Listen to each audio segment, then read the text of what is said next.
कल्याण वाहतूक उपविभाग हा जो त्याच्यामध्ये कल्याण पश्चिम स्टेशन येतं, कल्याण पश्चिमचा भाग येतो आणि त्याच्यामध्ये महात्मा फुले चौक ते कल्याण स्टेशन या भागामध्ये नवीन झालेल्या रोडवर जे इथले चाकरमणी आहेत किंवा व्यावसायिक आहेत ते त्या रोडवर झालेल्या रोडवर गाड्या पार्क करून आपापले व्यवसाय करतात. ठाणे, नवी मुंबई या भागात जात होते. त्यामुळे वाहतुकीला अडथळा ठरत होता. त्या ठिकाणी वाहतूक विभागातर्फे अ, कारवाई करण्याबाबत बरेच आता सणसूद होता, दसरा होता, नवरात्र होती. त्यामुळं त्या बंदोबस्तामध्ये बिझी होतं.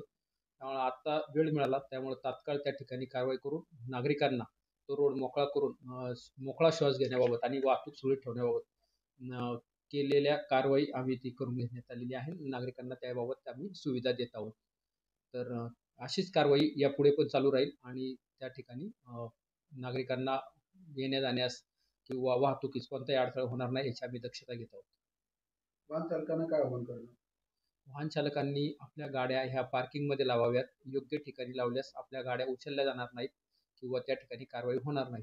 आपण आपली गाडी सुरक्षित लावून नंतर प्रवास करावा किंवा नंतर व्यवसायासाठी जावं, असे मी सर्व टू व्हीलर चालक, फोर व्हीलर चालकांना आवाहन करतो. त्या ठिकाणी काय पोलिसांच्या देखील गाड्या लावल्या जातात, त्यांच्यावर कारवाई होणार आहे? सर्व सरकारी कार्यालयातले असतील, पोलीस असतील, निम्न सरकारी याच्यातले असतील, सर्वांवरती ती कारवाई त्या ठिकाणी आम्ही केलेली आहे. असं भेदभाव असा ठेवलेला नाही.